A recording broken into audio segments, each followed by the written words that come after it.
Hello and good evening to all of you. Welcome to education board. स्वागत आप सभी प्यारे स्टूडेंट्स का हमारे ऑनलाइन प्लेटफॉर्म पे। आशा करते हैं आप सभी लोग अच्छे होंगे, स्वस्थ होंगे। दोस्तों, आज की इस पर्टिकुलर वीडियो के अंदर हम कवर करने वाले हैं हमारे देश के राष्ट्रपति यानी कि प्रेसिडेंट से संबंधित कुछ इंपॉर्टेंट एमसीक्यूज। तो ध्यान से सुनिएगा क्वेश्चन को। चलिए स्टार्ट करते हैं। आज का सबसे पहला क्वेश्चन है, संविधान के निम्नलिखित अनुच्छेदों में से किस एक के अंतर्गत संघ की कार्यपालिका शक्तियाँ राष्ट्रपति में निहित होती है। आपके सामने ऑप्शन है अनुच्छेद 51, अनुच्छेद 52, अनुच्छेद 53 या फिर अनुच्छेद 54। क्या रहेगा इस क्वेश्चन का राइट आंसर। तो देखिए, एक बात तो हम सभी लोग जानते हैं कि हमारे देश के राष्ट्रपति के पास में कुछ शक्तियां होती है, कुछ पावर्स होती है। इन पावर्स के बीच में उनके पास होती है एक कार्यपालिका शक्तियां यानी कि एग्जीक्यूटिव पावर्स होती है। अब एग्जीक्यूटिव जो पावर्स होती है ये किसके पास होती है? हमारे देश के राष्ट्रपति के पास में होती है। किस अनुच्छेद के अकॉर्डिंग रहेगी आपसे पूछा गया है। तो इस क्वेश्चन का जो राइट आंसर है वो रहेगा आपका ऑप्शन नंबर सी, यानी कि अनुच्छेद नंबर 53 हो जाएगा, अनुच्छेद 53 हो जाएगा। ऑप्शन नंबर सी यानी कि अनुच्छेद 53 इस क्वेश्चन का राइट आंसर हो जाएगा। उसके बाद में इसका मतलब क्या हुआ? देखिए, जितने भी काम हमारे देश के अंदर होते हैं सारे के सारे काम राष्ट्रपति के नाम पर होते हैं, क्योंकि हम सभी जानते हैं कि देश के अंदर कोई भी नया कानून बनेगा तो उसके अंदर राष्ट्रपति की सहमति जरूरत होती है कि कोई भी आपका जो बिल रहेगा वो कानून कब बनेगा, जब उसके ऊपर राष्ट्रपति अपनी सहमति दे दे उसके बाद में बनता है।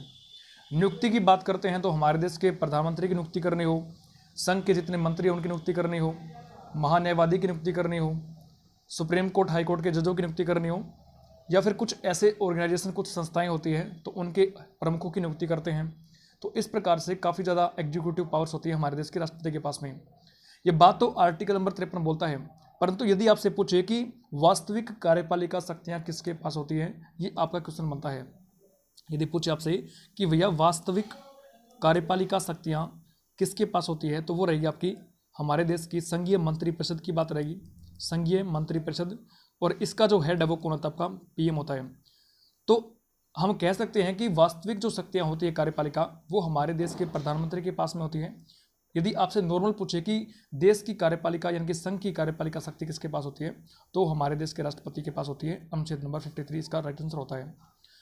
अब इसका मतलब क्या हुआ? देखिए, जब भी हम पढ़ते हैं संविधान का आर्टिकल नंबर 74 पढ़ते हैं तो वो साफ साफ बोलता है कि राष्ट्रपति को सलाह व सहायता देने के लिए एक मंत्रिपरिषद होगी जिसका हेड पीएम होगा। इसका मतलब ये हुआ कि देश के अंदर जितने भी आपके राष्ट्रपति के पास अधिकार है, काम करते हैं, वो सारा का सारा काम करते हैं आपके किसकी सलाह के बाद में? मंत्रिपरिषद या फिर पीएम की सलाह के बाद में काम करते हैं। यानी कि हमारे देश के राष्ट्रपति जितना भी काम करते हैं वो सारा का सारा पीएम की सलाह के बाद में करते हैं। इस कारण से वास्तविक कार्यपालिका शक्तियाँ पीएम के पास में, जबकि यदि वैसे आपसे पूछ ले कि संघ की कार्यपालिका शक्तियाँ किसके पास होती है, तो इसका राइट आंसर क्या रहेगा आपका? इसका आंसर रहेगा आपका भारत के राष्ट्रपति रहेगा। उसके बाद में अदर ऑप्शन की बात करें तो आपके पास सामने ऑप्शन नंबर ए है, अनुच्छेद नंबर 51। ये 51 हम पढ़ते हैं डीपीएसपी के अंदर, यानी कि directive principles of state policy के अंदर हम पढ़ते हैं आर्टिकल नंबर 51। डीपीएसपी में आर्टिकल है 36 से लेकर 51, इनकी सबसे लास्ट आर्टिकल भाग नंबर 4 का 51 है। इसके अंदर बात की जाती है अंतर्राष्ट्रीय शांति व सुरक्षा की बात की जाती है कि राज्य का कर्तव्य होगा कि वो क्या करे, अंतर्राष्ट्रीय लेवल के ऊपर शांति बनाए रखे दूसरे देश के साथ में, और विदेश नीति की बात भी आपकी इसी आर्टिकल में की जाती है। ऑप्शन नंबर बी है अनुच्छेद नंबर 52। ये बोलता है कि there shall be a president of India, भारत का एक राष्ट्रपति होगा, अनुच्छेद 52 बोलता है। आर्टिकल नंबर 54 की बात करते हैं तो राष्ट्रपति के निर्वाचन की बात यहाँ पे की जाती है, इलेक्शन ऑफ प्रेसिडेंट। तो राष्ट्रपति का जो चुनाव है वो कैसे होता है? इनका चुनाव होता है अप्रत्यक्ष। और अप्रत्यक्ष का मतलब क्या हुआ कि जिसके अंदर आम जनता पार्टिसिपेट ना करे, आम जनता भाग ना ले, जिस चुनाव के अंदर उसको हम क्या बोलते हैं? अप्रत्यक्ष चुनाव बोलते हैं। या फिर हम कह सकते हैं कि जनता के द्वारा चुने हुए प्रतिनिधियों को, यानी कि जनता के द्वारा चुने हुए प्रतिनिधियों के माध्यम से यदि किसी पद का चुनाव होता है तो उसको हम क्या बोलते हैं? अप्रत्यक्ष चुनाव बोलते हैं। और राष्ट्रपति का चुनाव भी आपका ऐसा ही होता है, क्योंकि राष्ट्रपति के चुनाव के अंदर कौन भाग लेता है? आपका एमपीज और एमएलएज भाग लेते हैं, जो कि जनता के द्वारा चुने होते हैं। तो जनता के द्वारा चुने हुए प्रतिनिधि एमपीज और एमएलएज, इनके द्वारा किसी पद को चुना जाए तो उसको हम क्या बोलते हैं? इनडायरेक्ट इलेक्शन बोलते हैं, अप्रत्यक्ष चुनाव बोलते हैं।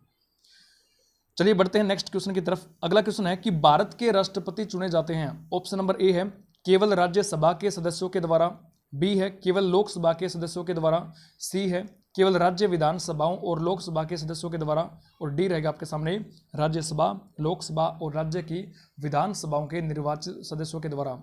तो अभी अभी हमने डिस्कस किया है, और डिस्कस क्या किया कि आर्टिकल नंबर जो आपका 54 है, 54 है, उसके अंदर बात की जाती है राष्ट्रपति के इलेक्शन की बात की जाती है, राष्ट्रपति का चुनाव, और चुनाव होता है अप्रत्यक्ष, और जो जो लोग राष्ट्रपति के चुनाव के अंदर पार्टिसिपेट करते हैं उनसे मिलकर बनता है आपका ईसी यानी कि इलेक्टोरल कॉलेज बनता है, निर्वाचक मंडल बनता है। देखिए एमपीज और एमएलए के चुनाव के अंदर जो आम लोग पार्टिसिपेट करते हैं उनको हम बोलते हैं वोटर्स बोलते हैं, है ना, वोटर्स बोलते हैं। परंतु राष्ट्रपति के चुनाव के अंदर जो लोग पार्टिसिपेट करते हैं उनको हम वोटर्स नहीं बोलते, उनको हम बोलते हैं निर्वाचक बोलते हैं, इलेक्टोरल बोलते हैं, क्या बोलते हैं, निर्वाचक बोलते हैं। और उन्हीं निर्वाचकों से मिलकर बनता है आपका निर्वाचक मंडल यानी कि इलेक्टोरल कॉलेज बनता है। अब इसके अंदर जो जो लोग शामिल रहेंगे वही राष्ट्रपति के चुनाव के अंदर पार्टिसिपेट करेंगे। तो क्वेश्चन भी आपसे यही पूछा गया है कि भारत के राष्ट्रपति चुने जाते हैं किसके द्वारा, तो इलेक्टोरल कॉलेज के अंदर शामिल होते हैं लोकसभा, राज्यसभा और राज्यों की जो आपकी विधानसभाएं होती हैं यानी कि लेजिस्लेटिव असेंबली होते हैं, इन तीनों के निर्वाचित सदस्यों के द्वारा चुने जाते हैं। तो ऑप्शन के हिसाब से यदि देखा जाए तो ऑप्शन नंबर आपका डी इसका राइट हो जाएगा, ठीक है, क्योंकि डी के अंदर क्या बोला गया है, डी बोलता है भाई सिंपल सी बात कि राज्यसभा, लोकसभा और राज्य की विधानसभाओं के निर्वाचित सदस्यों के द्वारा, यानी कि इसके अंदर आपका नॉमिनेटेड सदस्य पार्टिसिपेट नहीं करते, ओनली इलेक्टेड मेंबर्स आपके पार्टिसिपेट करते हैं राष्ट्रपति के चुनाव के अंदर। तो लोकसभा, राज्यसभा और राज्यों की विधानसभाओं के निर्वाचित सदस्यों के द्वारा क्या किया जाता है, राष्ट्रपति के चुनाव के अंदर पार्टिसिपेट करते हैं या फिर राष्ट्रपति के निर्वाचक मंडल में शामिल होते हैं। अगला क्वेश्चन है कि यदि भारत के राष्ट्रपति का पद रिक्त हो जाए और कोई उपराष्ट्रपति भी ना हो तब निम्न में से कौन कार्यवाहक राष्ट्रपति बनेगा। ऑप्शन नंबर ए राज्यसभा का उपसभापति, बी है भारत का महान्यायवादी, सी है लोकसभा का अध्यक्ष और डी आपका सर्वोच्च न्यायालय का मुख्य न्यायाधीश। तो इसका राइट आंसर क्या रहेगा।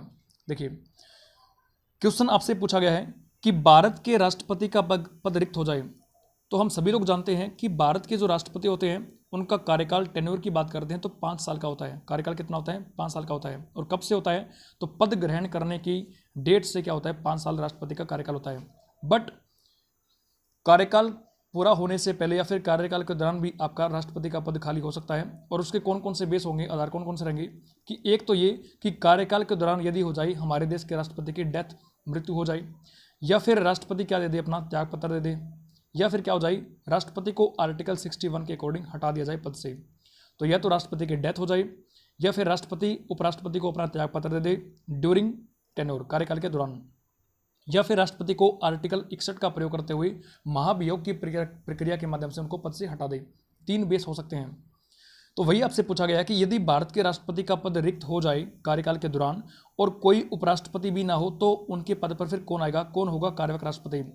तो कार्यकाल के दौरान यदि राष्ट्रपति का पद खाली हो जाता है तो उसके स्थान पर फिर आते हैं कार्यवाहक राष्ट्रपति बनते हैं, यानी कि टेम्परेरी राष्ट्रपति बनते हैं, 6 माह के लिए बनते हैं, 6 मंथ्स के लिए बनते हैं।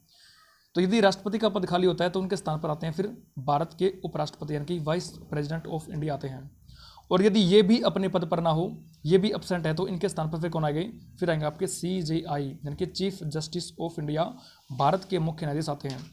तो ऑप्शन के हिसाब से देखिए आप, तो ऑप्शन के हिसाब से आपका राइट आंसर क्या हो जाएगा, ऑप्शन नंबर डी, जिसके अंदर बोला गया है क्या, सर्वोच्च न्यायालय का मुख्य न्यायाधीश, इसका राइट आंसर हो जाएगा। ठीक है, आपसे पूछा भी वही गया है क्या, कि यदि भारत के राष्ट्रपति का पद रिक्त हो जाए और कोई उपराष्ट्रपति भी ना हो तो फिर उनके जगह पर कार्यवाहक राष्ट्रपति कौन बनेगा। तो राष्ट्रपति का पद रिक्त हो गया, उसके स्थान पर फिर कौन आ जाएंगे, आपके एक्टिंग प्रेसिडेंट आ जाएंगे, भारत के वाइस प्रेसिडेंट आ जाएंगे। ठीक है, जो कि बनते हैं 6 माह के लिए, और इन 6 महीनों के अंदर अंदर दोबारा से राष्ट्रपति पद का चुनाव करवा लिया जाता है। ये भी आपको याद रखना है। ठीक है, और ये भी यदि अपने पद पर ना हो तो फिर कौन आएगा, फिर आएंगे जी chief justice of India, Bharat के मुख्य न्यायाधीश बोल दो या फिर बोल दो सर्वोच्च न्यायालय का मुख्य न्यायाधीश। ठीक है, ये हो जाएगा। एक कंडीशन ऐसी हुई थी, ये बात है आपकी 1967 के अंदर भारत के तीसरे राष्ट्रपति बनते हैं और भारत के प्रथम मुस्लिम राष्ट्रपति बनते हैं कौन, यानी कि आपके डॉक्टर जाकिर हुसैन बनते हैं। अब डॉक्टर जाकिर हुसैन 1967 के अंदर भारत के राष्ट्रपति बने, परंतु कार्यकाल के दौरान 5 साल पूरे होने से पहले ही 1969 के अंदर इनकी हो जाती है क्या, डेथ हो जाती है, इनकी मृत्यु हो जाती है। अब पद खाली हो चुका है राष्ट्रपति का, तो इनके स्थान पर फिर कौन आएंगे, भारत के उपराष्ट्रपति आएंगे, इनकी वाइस प्रेसिडेंट आ जाएंगे। तो पहले पी कौन थे आपके, डॉक्टर जाकिर हुसैन थे, उनकी 1969 के अंदर डेथ हो जाती है, तो इनके स्थान पर आपका उस टाइम के भारत के उपराष्ट्रपति वी गिरी आ गए थे। क्या बन गए थे आपके, कार्यवाहक राष्ट्रपति बने। ठीक है, कार्यवाहक राष्ट्रपति बनते हैं कितने माह के लिए, 6 माह के लिए, क्योंकि टेम्पररी होते हैं। 6 माह के अंदर दोबारा से चुनाव होना है। अब उस टाइम के भारत के कार्यवाहक राष्ट्रपति वी गिरी को खुद चुनाव के अंदर लड़ना था, खुद भारत का राष्ट्रपति बनना था। इस कारण से 2 महीने के पश्चात इन्होंने कार्यवाहक राष्ट्रपति के पद से क्या दे दिया, इस्तीफा दे दिया, त्यागपत्र दे दिया। अब उपराष्ट्रपति का पद भी यहाँ पे खाली हो चुका है। तो अब कौन आएगा, उसके बाद में भारत के जो सीजीआई थे उस टाइम के, कौन थे, सीजीआई थे आपके मोहम्मद हिदायतुल्ला थे, वो क्या बनते हैं, भारत के कार्यवाहक राष्ट्रपति बनते हैं। तो एक कंडीशन आपने देख ली, ऐसे बनते हैं। ठीक है, उसके बाद में चलिए बढ़ते हैं नेक्स्ट क्वेश्चन की तरफ। अगला क्वेश्चन है, भारत में राष्ट्रपति का चुनाव किया जाता है, कैसे किया जाएगा भाई, प्रत्यक्ष निर्वाचन के द्वारा। तो ये तो हम पढ़ चुके हैं कि ऐसा तो नहीं होता है सर, प्रत्यक्ष निर्वाचन तो भारत के राष्ट्रपति का होता ही नहीं है, अप्रत्यक्ष होता है। ऑप्शन नंबर बी, एकल संक्रमणीय मत प्रणाली के द्वारा, हाँ ये हो सकता है। तीसरा है अनुपातिक मत प्रणाली के द्वारा, तो ये भी कुछ अपने आप में अधूरा है। और चौथा है खुला बैलेट प्रणाली के द्वारा, तो ये भी आपका गलत हो जाएगा। क्यों, क्योंकि हम सभी जानते हैं कि राष्ट्रपति का चुनाव जो होगा वो सीक्रेट बैलेट होता है। ठीक है, क्या होता है, सीक्रेट बैलेट होता है, यानी कि गुप्त मतदान होता है। तो यहाँ पे खुला बैलेट तो नहीं होगा, ए भी गलत है, बी भी गलत है, यानी कि डी भी गलत है। सी की बात करें तो अनुपातिक प्रतिनिधित्व प्रणाली होती है, ना कि अनुपातिक मत प्रणाली होती है। ठीक है, तो सी भी गलत हो जाएगा। ऑप्शन नंबर बी इसका राइट आंसर हो जाएगा, एकल संक्रमणीय मत प्रणाली के द्वारा। तो जब भी हम पढ़ते हैं संविधान का आर्टिकल का, यानी कि संविधान का आर्टिकल नंबर 55, उसके अंदर बोला गया है कि manner of election of president, यानी कि राष्ट्रपति के चुनाव की प्रक्रिया क्या रहेगी। ठीक है, ये आपसे आर्टिकल नंबर 55 बोलता है।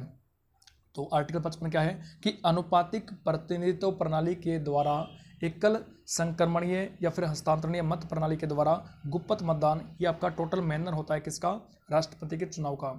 आपको कमेंट के अंदर जवाब करना है कि राष्ट्रपति के निर्वाचन की जो प्रणाली है या फिर प्रक्रिया है, जो मैनर है, वो हमने किस देश के संविधान से अपना रखा है, ये आपको कमेंट करके बताना होगा। ठीक है, तो ऑप्शन नंबर बी इसका राइट आंसर हो जाएगा। उसके बाद में अगला क्वेश्चन है, भारतीय संविधान के किस अनुच्छेद के अंतर्गत भारत सरकार का दायित्व बनता है कि वह बाह्य आक्रमण एवं आंतरिक अशांति से राज्यों की रक्षा करे। अनुच्छेद 355, अनुच्छेद 356, अनुच्छेद 352 या फिर अनुच्छेद नंबर 360, क्या रहेगा भाई इसका राइट आंसर, ये आपको बताना है। तो देखिए, जब भी छिड़ता है युद्ध किसी दूसरे देश के साथ में भारत का, तो उस टाइम पे क्या रहेगा, अब युद्ध के अंदर ये तो है नहीं कि भाई लड्डू बंटेंगे, युद्ध के अंदर क्या होता है, नुकसान होता है, जान माल की हानि होती है, गोले बरसते हैं, बम बारूद गोलियां सब कुछ चलता है। तो उस कंडीशन के अंदर क्या रहता है कि हमारी जो सरकारें होती है, केंद्र की सरकार की बात कर रहे हैं, भारत सरकार की बात कर रहे हैं, उसका दायित्व बनता है, उसकी ड्यूटीज बनती है कि वो क्या करे, यदि भारत से बाहर के किसी देश ने भारत के ऊपर आक्रमण कर दिया, अटैक कर दिया, या फिर देश के अंदर आंतरिक अशांति फैल चुकी है, तो उससे क्या करे, जितने भी देश के अंदर राज्य हैं उन सभी की क्या करे भाई, रक्षा करे, उनका बचाव करे। तो कौन सा आर्टिकल ये बात बोलता है, ऑप्शन नंबर ए इसका राइट आंसर हो जाएगा, अनुच्छेद 355 साफ साफ बोलता है कि जब भी भारत के ऊपर अटैक होगा तो भारत सरकार का ड्यूटीज बनती है कि वो क्या करे, राज्यों की रक्षा करे, राज्यों को बचाए। ठीक है, article 355 very very very important है, बहुत बार एग्जाम के अंदर ये वाला क्वेश्चन आपसे पूछा गया है, इंपॉर्टेंट है, उसको याद रखना है। उसके बाद में नेक्स्ट ऑप्शन नंबर बी है आर्टिकल नंबर 356। तो देखिए, जब भी पढ़ते हैं हम संविधान का भाग नंबर 18, तो इस भाग नंबर 18 के अंदर आर्टिकल की बात करें तो अनुच्छेद 352 से लेके और है 360 तक अनुच्छेद है। और भाग नंबर 18 है आपका आपातकालीन उपबंध, यानी कि इमरजेंसी प्रोविजंस से संबंधित रहेगा। इसके अंदर बेसिकली 3 आर्टिकल तो वेरी वेरी इंपॉर्टेंट है, आर्टिकल नंबर 352, आर्टिकल नंबर 356 और आर्टिकल नंबर 360। 352 बोलता है राष्ट्रीय आपातकाल के बारे में। ठीक है, राष्ट्रीय आपातकाल, यानी ये जो राष्ट्रीय आपातकाल होता है ये कब लगता है, तो इसके बेस होते हैं आपके युद्ध के टाइम पे, उसके अलावा बात करें तो बाह्य आक्रमण के टाइम पे या फिर सशस्त्र विद्रोह के टाइम पे लगते हैं। उनके 3 बेस बता रखे हैं कि भारत के अंदर राष्ट्रीय आपातकाल की घोषणा कब होगी। ठीक है, तो युद्ध के टाइम पे, भारत के बाह्य आक्रमण के आधार पर, या फिर तीसरा है सशस्त्र विद्रोह। इस सशस्त्र विद्रोह के स्थान पर पहले था आंतरिक अशांति, परंतु 44वां संशोधन 1978 के द्वारा आंतरिक अशांति के स्थान पर फिर सशस्त्र विद्रोह यानी कि आर्म्ड रेबेलियन शब्द को जोड़ दिया गया था। ठीक है, ये भी आपको याद रखना है। उसके बाद में है आर्टिकल नंबर 356। इसके अंदर बेसिकली बात करें तो आपका राज्यों के अंदर जो आपातकाल लगता है जिसको हम बोलते हैं राष्ट्रपति शासन। ठीक है, प्रेसिडेंट रूल्स इनके रूल बोलते हैं। तो भारत के अंदर राज्यों के अंदर जो लगता है राष्ट्रपति शासन, वो लगता है आपका आर्टिकल नंबर 356 के अकॉर्डिंग। आर्टिकल नंबर 360 बोलता है वित्तीय आपातकाल, फाइनेंशियल इमरजेंसी के बारे में बोलता है, यानी कि जब भी देश के अंदर वित्तीय संकट आएगा, देश की आर्थिक स्थिति डाउन हो जाएगी। जैसे कि हाल ही में हम जानते हैं कि श्रीलंका की आर्थिक स्थिति काफ़ी डाउन हो चुकी थी, ठीक है, हो चुकी है। तो वहाँ पे क्या है, वित्तीय आपातकाल लगाया गया कि सरकार के पास में पैसा ही ना बचा। तो ठीक वैसी कंडीशन यदि भारत में भी उत्पन्न हो जाती है तो आर्टिकल 360 का प्रयोग करते हुए आपका भारत के राष्ट्रपति के द्वारा केंद्र की सलाह के ऊपर भारत के अंदर वित्तीय आपातकाल लगाया जा सकता है। तो आर्टिकल 352 हो, 356 हो या फिर 360 हो, तीनों के अंदर ही आपातकाल की बात की जाती है। और यदि आपसे पूछ ले कि इन तीनों प्रकार के आपातकाल की घोषणा किसके द्वारा की जाती है, तो उसका जो आपका राइट आंसर है वो क्या हो जाएगा भाई, राष्ट्रपति के द्वारा, यानी कि देश की प्राइम मिनिस्टर की प्रेसिडेंट के द्वारा, भारत के राष्ट्रपति के द्वारा कैबिनेट की सलाह के बाद में क्या होगा, आर्टिकल 352 के अकॉर्डिंग क्या रहेगा भाई, ये लगाया जाएगा आपका राष्ट्रीय आपातकाल लगाया जाएगा।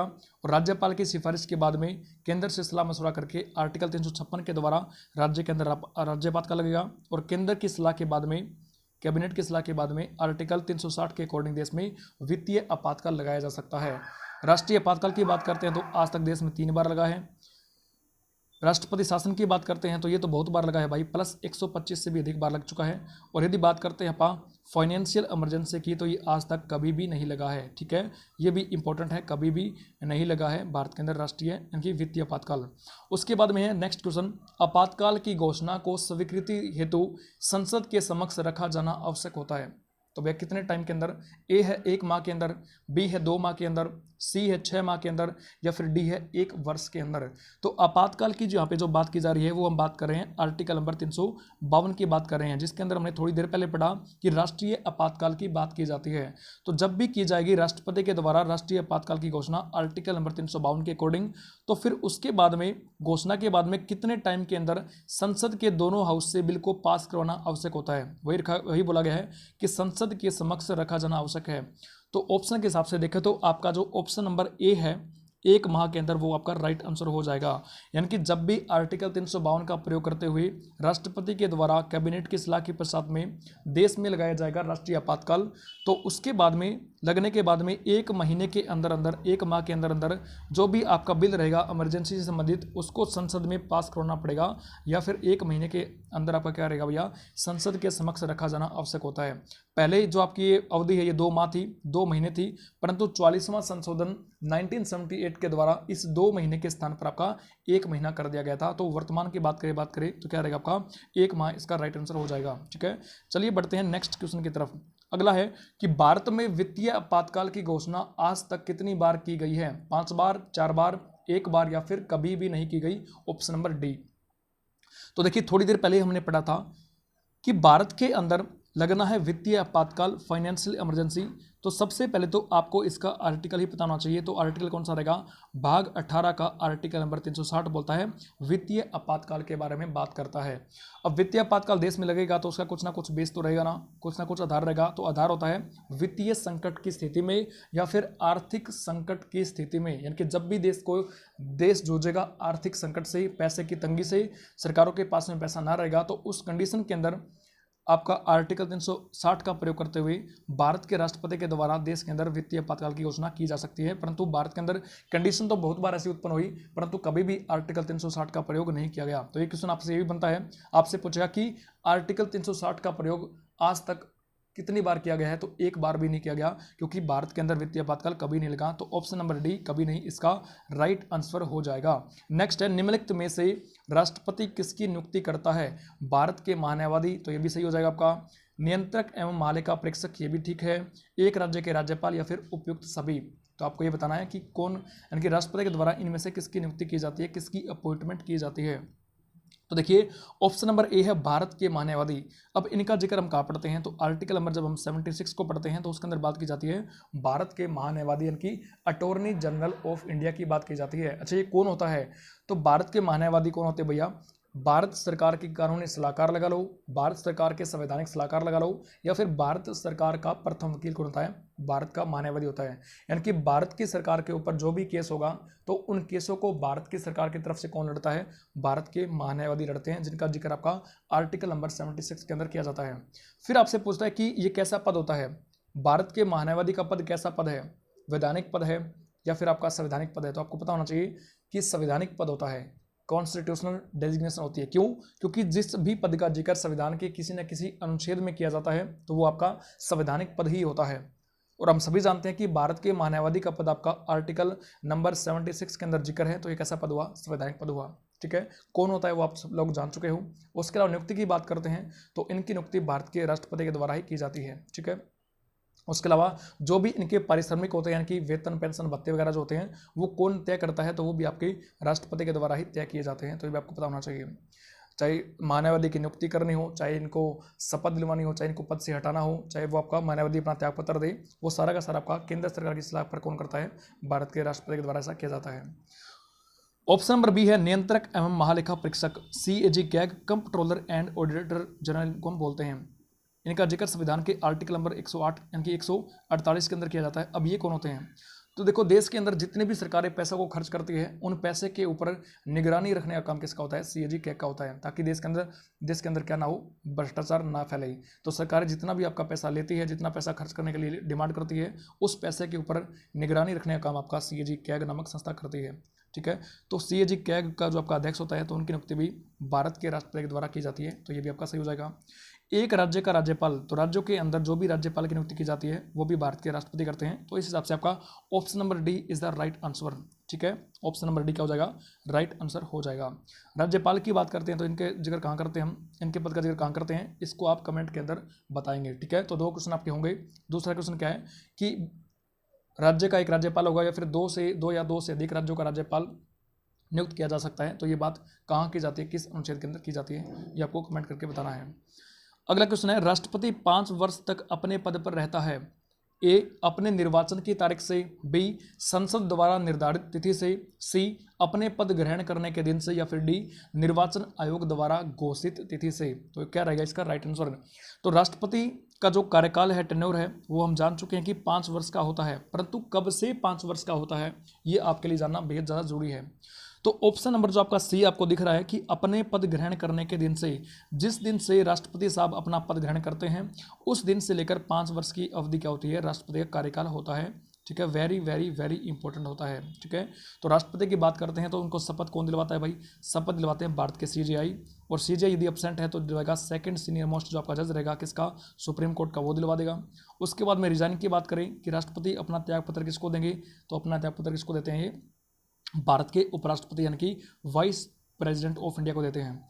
फिर आपसे पूछा कि राष्ट्रपति बनने के लिए उम्मीदवार को कम से कम कितनी आयु पूरी कर चुका हो? तो मिनिमम एज की बात करते हैं तो should be completed age of 35 years, यानी कि 35 वर्ष की आयु कंप्लीट कर चुका हो। ठीक है, should be completed age of 35 years, 35 साल हो जाएगा। उसके बाद पूछा कि मैक्सिमम एज कितनी होती है, यानी कि अधिक से अधिक कितनी आयु का व्यक्ति भारत के राष्ट्रपति के रूप में उम्मीदवार के रूप में खड़ा हो सकता है? तो भैया नो लिमिट, अधिक से अधिक कितनी आयु का व्यक्ति भी राष्ट्रपति बन सकता है। उसके बाद ने पूछा कि क्या राष्ट्रपति पद का दोबारा से चुनाव हो सकता है, कि क्या री इलेक्शन हो सकता है, यानी कि एक बार यदि कोई व्यक्ति राष्ट्रपति बन जाता है तो क्या दोबारा से चुनाव लड़ सकता है? तो बिल्कुल यस, री इलेक्शन हो सकता है। एग्जाम्पल आपसे पूछे तो भारत के पहले राष्ट्रपति डॉक्टर राजेंद्र प्रसाद 2 बार चुने गए थे। ठीक है, एक बार तो 1950 से 1952 संविधान सभा के द्वारा, वो तो खैर अलग बात है। उसके बाद में पहली बार 1952 के अंदर 52 से 57 रहे, फिर आपका 57 में दोबारा चुने गए, 57 से 62 रहे। इस प्रकार से 12 साल का उनका टेन्योर था। 2 बार चुनने वाले एकमात्र भारत के राष्ट्रपति रहेंगे। उसके बाद में आपसे पूछता है कि क्वालिफिकेशंस क्या क्या होती है, क्या क्या क्वालिफिकेशंस होती है भारत का राष्ट्रपति बनने के लिए? तो सबसे पहले भारत का नागरिक हो, जन्म से भारत का नागरिक हो, ऐसा कहीं भी नहीं लिखा हुआ, सिर्फ जन्म यानी कि सिर्फ आपका भारत का नागरिक होना चाहिए। चाहे उसका जन्म आपका USA के अंदर हुआ हो, कनाडा के अंदर हुआ हो, ब्रिटेन के अंदर हुआ हो, परंतु यदि वो व्यक्ति आपका भारत की नागरिकता को ग्रहण कर लेता है तो उसके बाद में वो भारत के राष्ट्रपति के रूप में उम्मीदवार के रूप में खड़ा हो सकता है। तो भारत का नागरिक होना चाहिए, जन्म से ऐसा जरूरी नहीं होता है। सेकेंड है कि 35 वर्ष की आयु पूरी कर चुका हो। थर्ड रहेगा लाभ के पद पर ना हो, यानी कि किसी भी सरकारी जॉब के ऊपर ना हो, कहीं से लाभ अर्जित ना कर रहा हो, प्रॉफिट अर्न ना कर रहा हो। और डी रहेगा लोकसभा का सदस्य बनने की योग्यता रखता हो। तो ये 4 आपकी क्वालिफिकेशंस रहेगी। उसके बाद में आपसे पूछता है कि वेतन कितना होता है, सैलरी कितनी होती है राष्ट्रपति की? तो 2018 में संशोधन हुआ, उसके बाद में 5 लाख रुपए पर महीना होता है। कितना वेतन होता है? 5 लाख रुपए पर महीना। कहाँ से दी जाती है? तो भारत की संचित निधि से कंसोलिडेटेड फंड ऑफ इंडिया से राष्ट्रपति साहब को उनकी सैलरी मिलती है। अच्छा, कंसोलिडेटेड फंड ऑफ इंडिया क्या होती है? तो जितना भी सरकार के पास में इनकी टैक्स के माध्यम से जितना पैसा अर्न होता है, तो सारा का सारा पैसा आपका कहा जाता है भारत की संचित निधि के अंदर जाता है। तो उनको यहीं से क्या मिलती है? राष्ट्रपति साहब को सैलरी मिलती है। टैक्स फ्री सैलरी होती है। क्या होती है भाई? टैक्स फ्री सैलरी होती है। टैक्स फ्री यानी कि इनकी सैलरी के ऊपर किसी प्रकार का टैक्स नहीं लगता है, ठीक है, टैक्स फ्री सैलरी होती है। उसके बाद में आपसे क्या पूछेगा कि वेतन के बाद में इनका जो पेंशन होती है, तो पेंशन कितनी होती है? तो पेंशन की बात करें तो सैलरी का आधा। सैलरी का आधा का मतलब क्या हुआ कि सैलरी यदि 5 लाख रुपए मिलती है तो इसका आधा 2.5 लाख रुपए क्या हो जाएगी? पेंशन हो जाएगी। तो ये कुछ एक पॉइंट है जो आपको याद रखनी है। उसके बाद में आपसे निवास स्थान पूछे कि राष्ट्रपति साहब का निवास स्थान क्या है, तो क्या रहेगा? रायसीना हिल्स, न्यू दिल्ली रहेगा राष्ट्रपति भवन, ठीक है। नेक्स्ट क्वेश्चन, भारत के राष्ट्रपति को यह अधिकार नहीं प्राप्त है कि वह क्या करे? क्षमादान करे, सर्वोच्च न्यायालय के न्यायाधीशों को हटाए, आपातकालीन की घोषणा करे या फिर अध्यादेश जारी करे। Very very very important question है। इस एक ही क्वेश्चन के अंदर आपके बहुत सारे क्वेश्चन छुपे हुए हैं, ठीक है। चलिए पढ़ते हैं। राष्ट्रपति के पास में कुछ पावर्स होती है, तो ये बात तो हम सभी लोग जानते हैं। इन्होंने पूछा कि इनमें से कौन सा अधिकार उनके पास में नहीं होता है। ऑप्शन नंबर ए की बात करते हैं, क्षमादान करें यानी कि पार्डन पावर। तो ये तो हम सभी लोग जानते हैं कि आर्टिकल नंबर जब हम 72 को पढ़ते हैं, आर्टिकल नंबर 72 पढ़ते हैं, तो उसके अंदर बात की जाती है कि राष्ट्रपति के पास में क्षमादान करने की शक्ति होती है। तो ये तो आपका ऑप्शन नहीं होगा। सी है आपातकालीन की घोषणा करें, यानी कि जब भी देश के अंदर आपातकाल लगेगा, चाहे वो राष्ट्रीय आपातकाल हो, चाहे वो आपका राष्ट्रपति शासन हो, चाहे वो आपका फिर वित्तीय आपातकाल हो, इसकी घोषणा की जाती है भारत के राष्ट्रपति के द्वारा। तो ये बात भी सही है।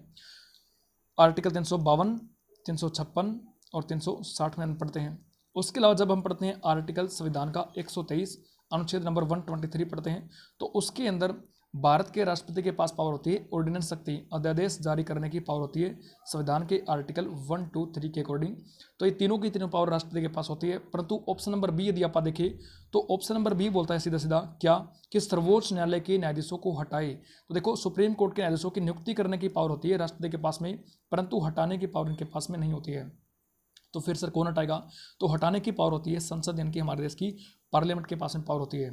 अब पार्लियामेंट हटाती है तो कुछ ना कुछ बेस रहेगा। आपसे पूछा जाए तो बेस आपके दो होते हैं, कौन कौन से? एक तो होता है आपका असमर्थता, कौन सा रहेगा? एक तो आपका रहेगा असमर्थता रहेगा, और एक आपका क्या रहेगा?